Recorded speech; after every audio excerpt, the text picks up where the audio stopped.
Hola, ¿qué tal? Buenas tardes. Yo soy el doctor Rapizardo Darío.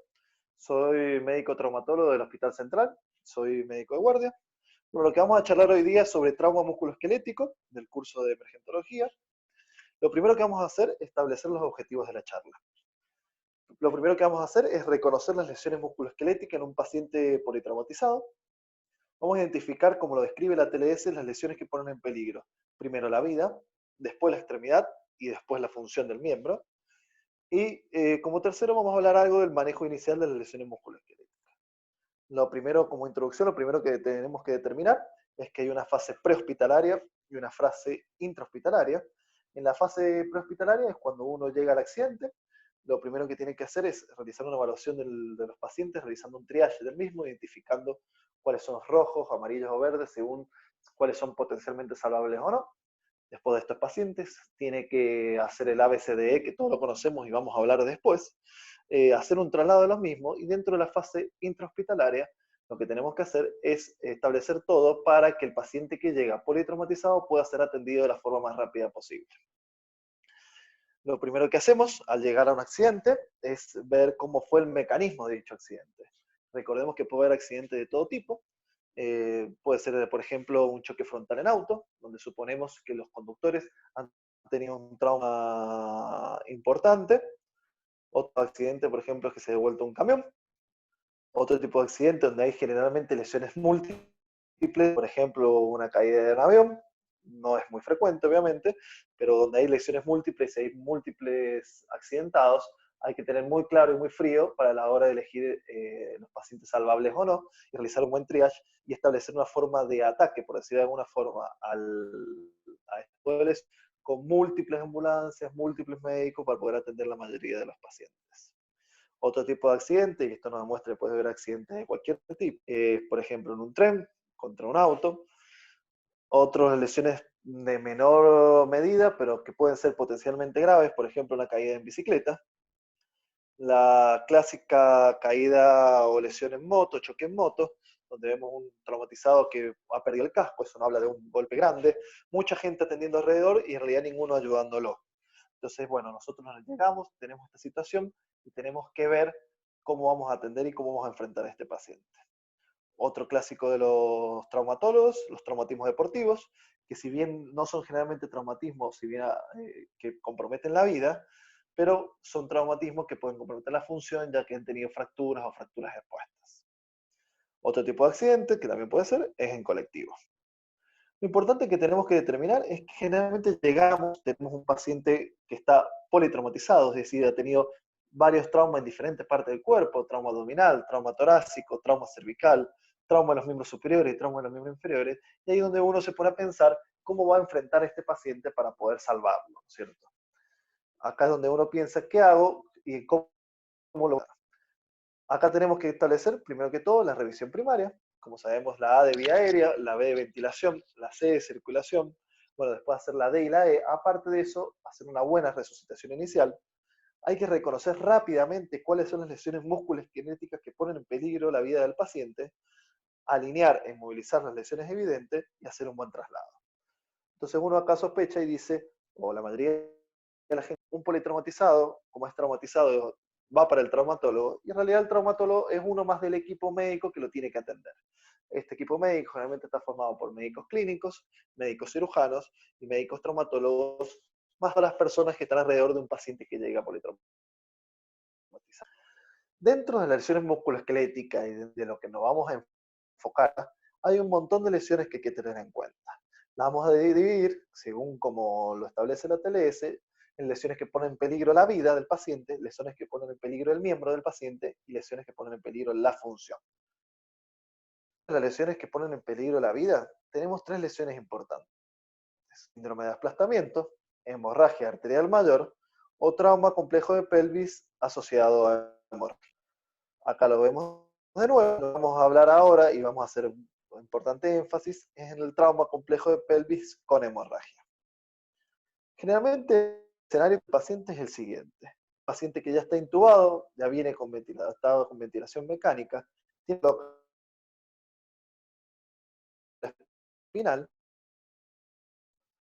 ojo neural por izquierdo, y ahora el paciente nos satura bien, pero está inestable hemodinámicamente, una frecuencia cardíaca elevada, una tensión arterial baja, tenemos al paciente hipotenso, estamos resucitando y vemos un edema progresivo en flanco, escroto y región perianal. Generalmente estos pacientes, si uno sigue las normas del ATLS y le hace una radiografía cervical perfil, una radiografía de tórax y una radiografía de pelvis, determina gran cantidad de las lesiones importantes que tiene.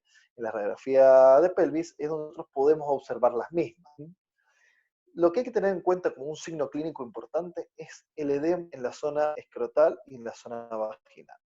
Si bien no es inmediato, se presenta en los 30 minutos u hora posterior al accidente, y esto es un signo patognomónico de probable lesión pelviana. En estos casos, como vemos en las imágenes, ya tienen una cincha, pero esto hay que actuar de forma rápida, pues si vemos el edema, para ahí hacerle las radiografías directamente con la parte clínica, tenemos que dar cuenta que la lesión pelviana. La parte clínica que podemos ver es discrepancia en la longitud y en la rotación de los miembros inferiores. Uno hace la prueba del libro abierto, del abrir y cerrar la pelvis, y nos damos cuenta que hay una inestabilidad mecánica de la misma. Un médico que una vez una inestabilidad en la pelvis se va a dar cuenta siempre porque es muy llamativa esta maniobra. Y esta maniobra se recomienda hacerla una sola vez porque al abrir pelvis, si ya hubo un traumatismo y uno vuelve a hacer el mismo movimiento, puede causar una lesión, ya sea venosa o arterial, secundaria a dicho movimiento. Entonces se recomienda que lo haga la persona más entrenada una sola vez para darte cuenta si está inestable o no. Dentro de los tipos de lesiones pelvianas tenemos las lesiones por cierre del anillo y por las lesiones por apertura del anillo.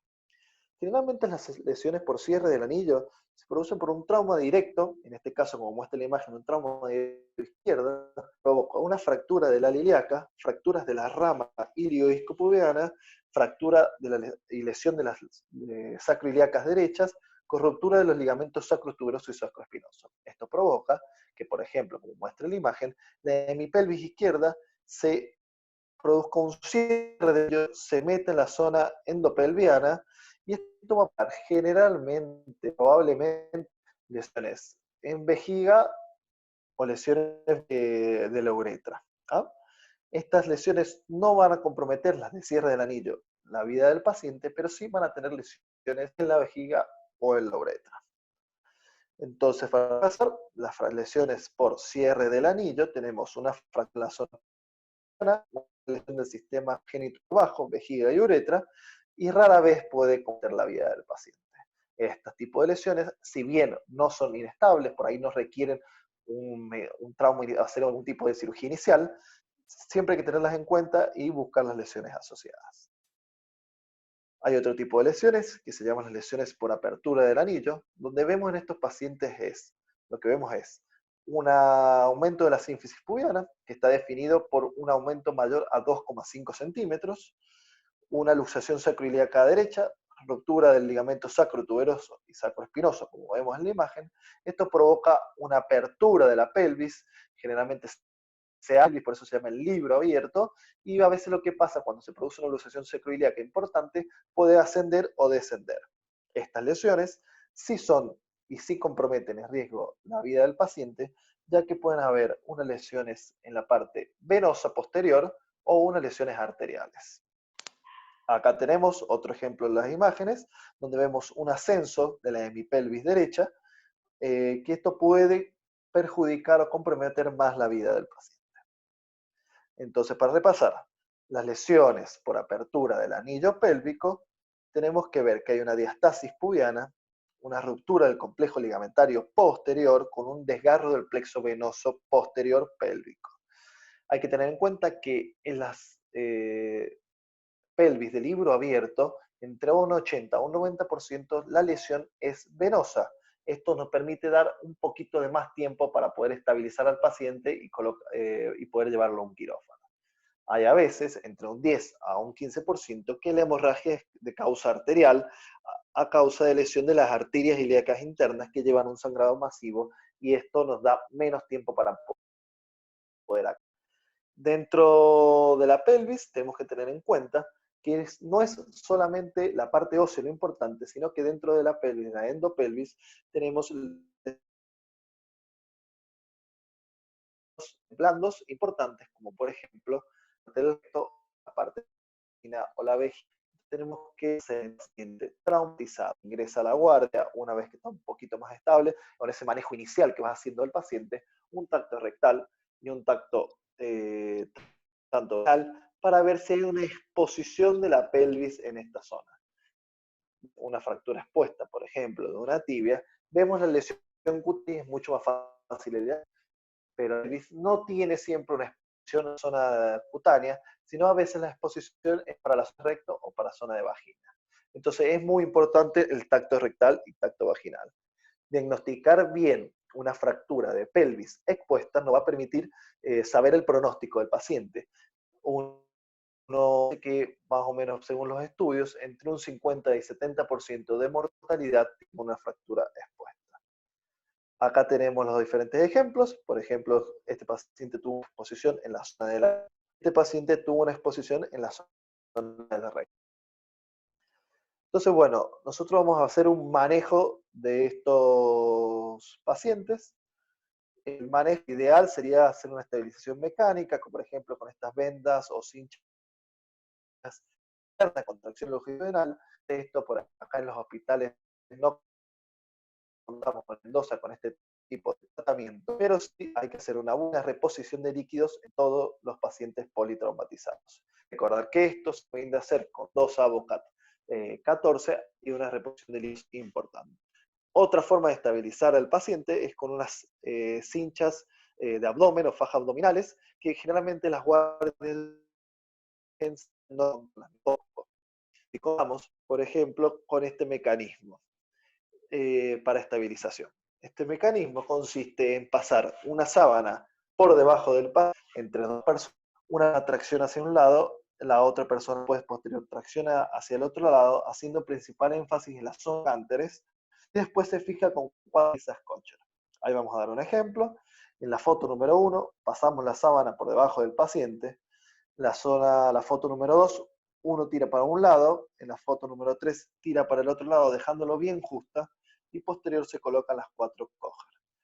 ¿Cuál es la idea de por qué colocar Kocher y no hacer nudos? La idea es que los nudos se van aflojando, se pueden aflojar y vuelven a generar como un mecanismo de lesión del paciente. Entonces se recomienda siempre hacerlo con piezas Kocher.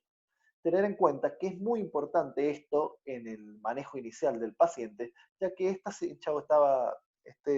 cinchado de la pelvis nos da estabilidad o nos da estabilidad para poder reponer al paciente, mejorarlo y poder llevarlo al quirófano. Muchas veces nosotros en el quirófano no sacamos esta cincha, sino que le hacemos un agujero en la zona de las crestas ilíacas y colocamos el tutor, armamos todo el tutor externo y recién ahí sacamos esta cincha. Hay que tener en cuenta que generalmente los pacientes, si no están en condiciones de ingresar a un quirófano, se pueden dejar hasta 6 horas o 4 o 6 horas con esta cincha. Entonces, si bien no es el tratamiento inicial ideal, el tratamiento inicial ideal es colocar un fijador externo o un tutor externo, esto nos permite por lo menos estabilizar al paciente, salvarle la vida en forma aguda y posteriormente las 4 o 6 horas colocarle el tutor externo una vez que esté un poquito más estable. Con respecto a la inmovilización quirúrgica que hacemos nosotros, generalmente se le puede hacer un tutor en las zonas de las crestas ilíacas, con diferentes shan y barras para darle cierre del anillo, o se le puede colocar un tutor externo con los shan directamente en la zona del acetábulo, llamado tutor supraacetabular. Este es un ejemplo de tutor externo colocado, como es la imagen clínica del paciente, la imagen en la radiografía, donde vemos el tutor externo colocado en las crestas ilíacas, y posteriormente, en un segundo tiempo, una vez que haya pasado el primer trauma, estamos hablando de 7 a 10 días generalmente, cuando el paciente ya está mejor, se le hace una osteosíntesis definitiva con un tornillo canulado y unas placas de 3,5 4,5 adelante. Yo recomiendo siempre para la visualización de una radiografía de pelvis, establecer una línea que va por la zona de la columna lumbar y una línea imaginaria que va por la zona supraacetabular. Esto nos va a dividir la pelvis en 4 cuadrantes y vamos a poder comparar cada cuadrante de un lado con el otro, nos va a llamar la atención las lesiones que tiene. Obviamente una lesión en libro abierto es mucho más fácil de diagnosticar que unas lesiones por ahí que pasan desapercibidas. Bueno, eso ahí terminamos la parte de pelvis. Ahora vamos a seguir con otro tipo de lesiones. Vamos a rajearte. Siempre que hablamos de hemorragia arterial mayor, estamos hablando de vasos importantes del cuerpo que ante alguna lesión pueden llegar a ocasionar la muerte del paciente. Por ejemplo, femoral. Hay dos tipos de que pueden presentar: heridas penetrantes o heridas contusas. Las heridas penetrantes, por ejemplo, una herida de arma blanca que hace una lesión de una arterial, nos vamos a dar cuenta fácilmente. Que nos vamos a dar cuenta es porque tiene un sangrado externo que generalmente es pulsátil, lo vamos a ver a simple vista. A eso le sumamos un signo de isquemia distal, como por ejemplo la disminución del relleno capilar, pulsos periféricos no palpables, saturación, oximetría que no toma. Entonces, ante esto lo que vamos a hacer es una compresión directa de la herida con un bien oclusivo, bien, y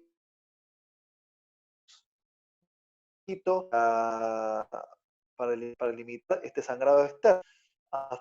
Esto después no lo libera, provoca radicales libres. Otro tipo de heridas son las heridas contusas, que en estos casos no, son más de difícil diagnóstico. Vamos a ver una lesión interna de la arteria, por ejemplo, en este caso es una luxación de rodilla, donde puede llegar a haber una lesión de una arteria poplitea, y en este caso lo que vamos a ver no es un sangrado externo, sino un sangrado, por decir de forma interno, donde vamos a ver un hematoma que se va expandiendo sobre las partes blandas. Los signos de isquemia distal, que recién los nombramos recién, lo vamos a también tener en ese paciente, y lo que puede pasar es que va aumentando o va acumulando volemias, y esto va colocando al paciente en forma inestable hasta que lo puede hacer mortal esto, ¿no es cierto? Siempre se recomienda las hemorragias arteriales que las trate un cirujano vascular junto con el traumatólogo. Por último, de las lesiones que ponen en peligro la vida, vamos a hablar de un síndrome de aplastamiento. Los síndromes de aplastamiento son difíciles estos casos, generalmente son derrumbes o cosas así. Lo que provoca es que un aplastamiento sobre miembros inferiores o miembros superiores prolongado, que lleva a que se produzca una alteración de la perfusión de los miembros inferiores, una rhabdomiólisis. Esta rhabdomiólisis, o sea, esta lesión muscular, libera productos nocivos como la mioglobina. Esta mioglobina afecta directamente el riñón, los túbulos renales, y provoca una insuficiencia renal. Obviamente en el agudo no se puede mucho reponer líquidos, como siempre en todo paciente politraumatizado. Si hay una forma que tenga bicarbonato de sodio, alcalizar la orina, y esto va a disminuir un poco la mioglobina que afecta a la parte renal.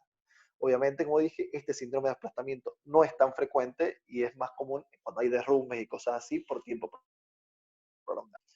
Acá terminamos en lesiones que ponen en peligro la vida. Ahora vamos a hablar de lesiones que ponen en peligro la extremidad o el miembro superior o miembro inferior.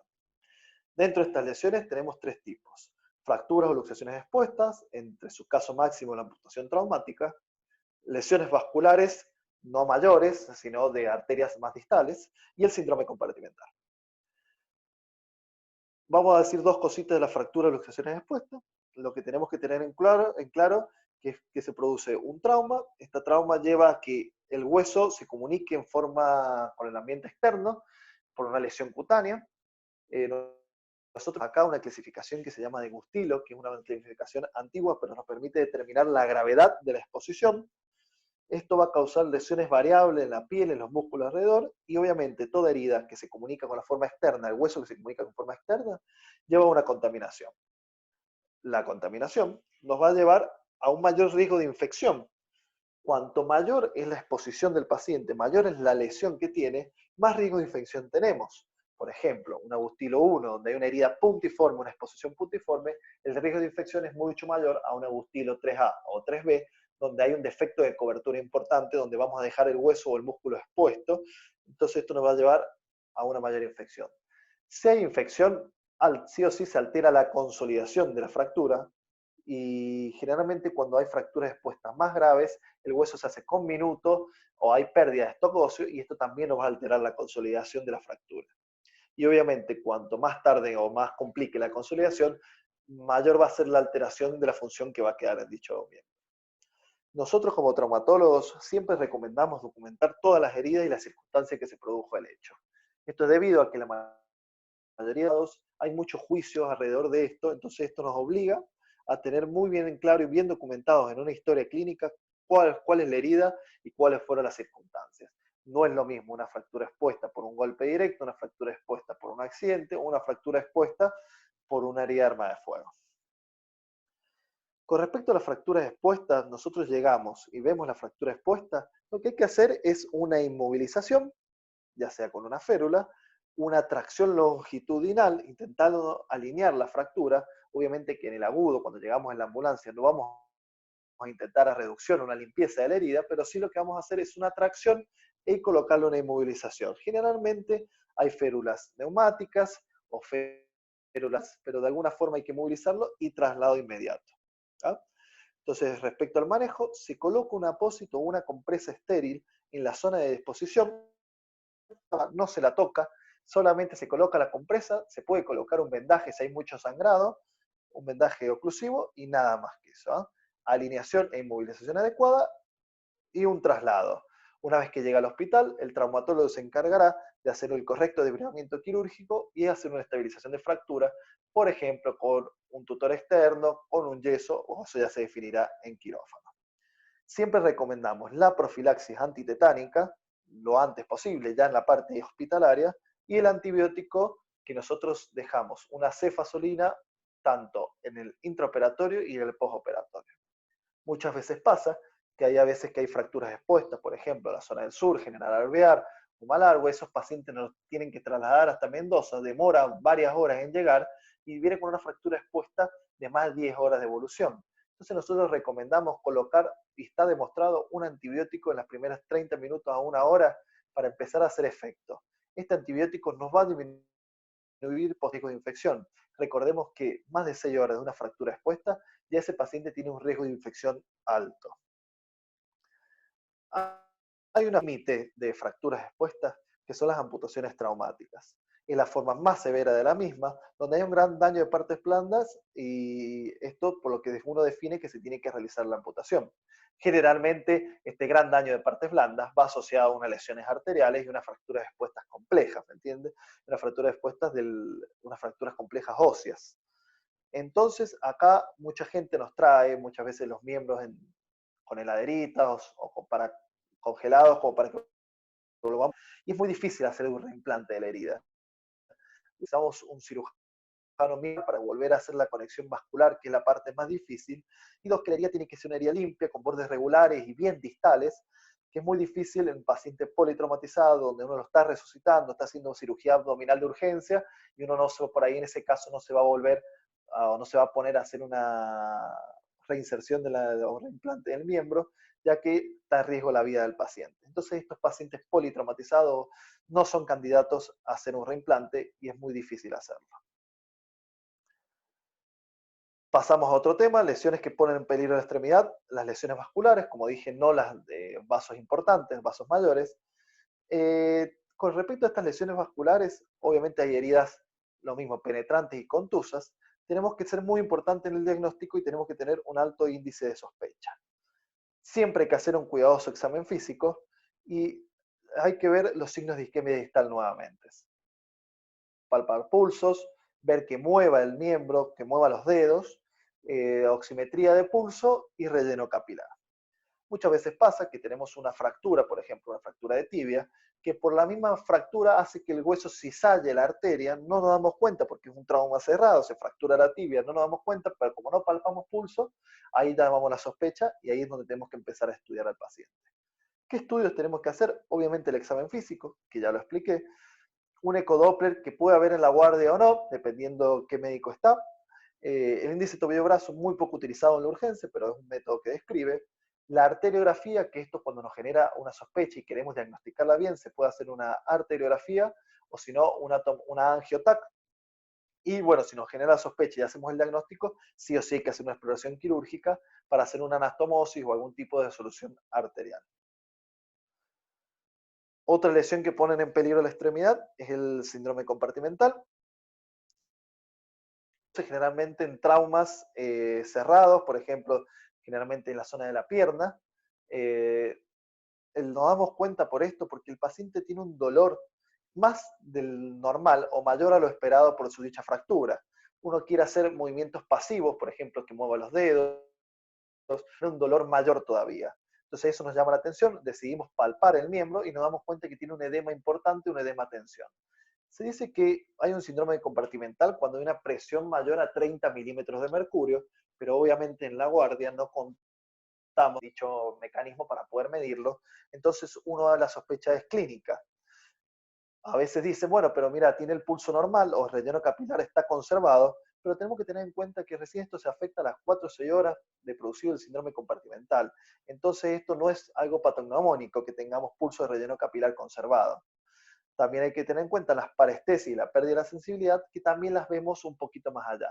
Entonces, en el agudo, en el momento que uno sospecha un síndrome compartimental, tenemos que darnos cuenta por el edema a la palpación y el dolor mayor a lo esperado. Si nosotros tenemos esta parte clínica y nos genera la duda, siempre es recomendable hacer una fasciotomía a que se te pase el tiempo y tengamos en peligro el miembro afectado.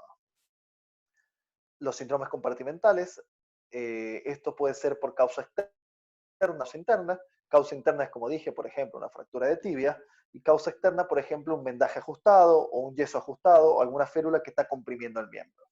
Si es una causa externa, hay que liberarlo. Y si es una causa interna, lo que hay que hacer es una fasciotomía de urgencia.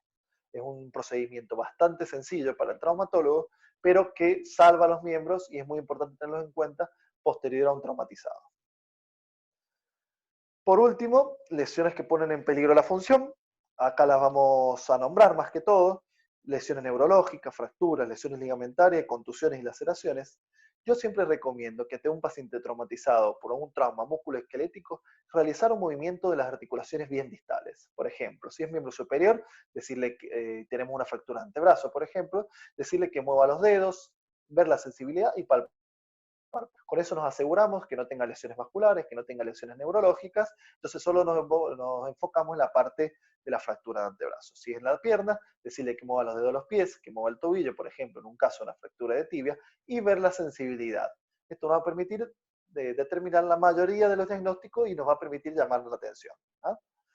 Siempre es importante en toda historia clínica, más que todo en un paciente politraumatizado, hacer una buena historia clínica y escribir bien las lesiones que se tienen, ya que si por algún motivo no identificamos una lesión nerviosa de entrada y la tenemos posterior a una cirugía, eso nos va a complicar mucho y hoy por día con la cantidad de juicios que hay siempre se recomienda realizar una buena historia clínica. Vamos a decir dos o tres cositas de principio de inmovilización de fracturas en caso de que estén en la ambulancia o en un partido de fútbol. Siempre, como dijimos recién, una evaluación neurovascular, que es lo que le expliqué de mover las zonas distales, apósitos y herida expuesta, acolchar las prominencias óseas, alinear el miembro, no forzando, sino haciendo una leve tracción e inmovilización. ¿Qué se inmoviliza? Se moviliza articulación proximal y articulación distal. Y vamos a dar unos ejemplos de húmero y antebrazo y fémur y pierna. Muchas veces esto es lo que se vende en el mercado, en Estados Unidos, cosas así. No vamos a tener este tipo de férula nosotros en la ambulancia, pero sí vamos a tener una férula rígida que nos va a permitir inmovilizar el miembro superior y el miembro inferior. En caso de que esté angulada la fractura, siempre se recomienda que con la tracción se va a corregir la angulación, porque muchas veces pasa que la fractura no fue expuesta, pero al no corregir la angulación, el hueso queda especulado hacia la zona de la piel y se produce la exposición posterior cuando va haciendo el traslado. Por ejemplo, esta fractura de húmero, donde si hacemos una pequeña tracción del miembro, hacemos una inmovilización, por ejemplo, con una venda Cambridge, haciendo un cabestrillo o con un cinturón, y podemos inmovilizar el miembro y hacer un traslado para que sea atendido en el hospital. En el antebrazo, lo que podemos llegar a hacer es colocar una férula, obviamente no vamos a tener un cabestrillo de esto en la ambulancia, pero si hacemos un cabestrillo con una venda o una férula neumática, trasladarlo con inmovilización de la muñeca y del codo y trasladarlo lo antes posible al hospital. Fracturas de fémur, vamos a trasladar varias porque generalmente es muy común la caída de las personas mayores o los ancianos. Entonces la inmovilización se debe hacer con los ambos miembros inferiores sostenidos uno con el otro con algo entre medio. Pierna, esta es la más común que vamos a ver, una fractura de tibia, lo que vamos a hacer es una inmovilización con la férula, con una férula en la zona que inmovilice la zona de la rodilla y la zona del tobillo. Como conclusión, y conclusiones de la charla, son reconocer las lesiones musculoesqueléticas en el paciente con lesiones múltiples, identificar las lesiones que ponen en peligro tanto la vida, la extremidad y la función, y dar un pantallazo, que es lo que dimos, de un manejo inicial de las lesiones musculoesqueléticas. Bueno, muchísimas gracias.